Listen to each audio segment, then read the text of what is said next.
She's 97 years old, and still Cassandra Garber carries history like a torch. As an educationist, she spent her life preserving the story of the Krio people and African descendants, a story she holds close to her heart. Those from Nova Scotia and Canada, having been exposed to the white man's way of life, this is what they continued here. That is what we call civilization. So they continued the life they had been used to.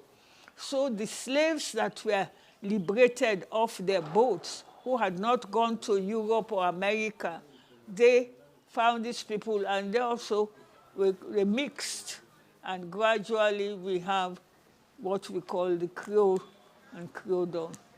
For over 15 years now, she's been writing and publishing biographies, capturing the voices and legacies of Krio descendants, making sure their stories live on and are never forgotten.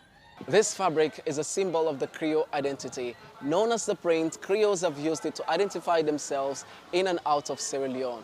Today, I am standing in front of the King's Yard Gate in Freetown. This place played a very significant role in the slave trade, where liberated Africans were brought here after the end of the slave trade.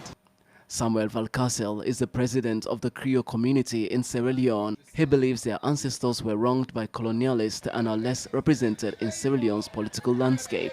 He says more needs to be done for the people who suffered from slavery on the continent, noting that they deserve a formal apology among other demands. Reparation, because there should be justice, financial assistance so that these Krio people are able to build universities and better their lives from what their grandparents, their ancestors had toiled for, and citizenship so that they are able to freely live, work and be in countries that were built in the first place by their ancestors.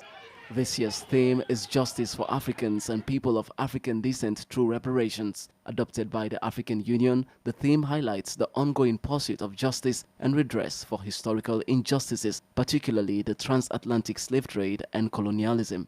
The role of Sierra Leone in the transatlantic slave trade is very significant because Sierra Leone was a major hub in the transatlantic slave trade.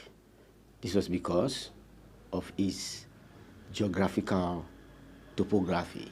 The coastlines and the rivers are very immense to the extent that Burns Island near Freetown became one of the largest British slave forts in West Africa.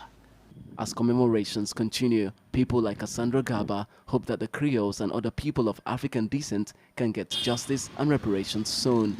And in the meantime, they will keep their stories alive. Eric Kawa, CGTN, Freetown.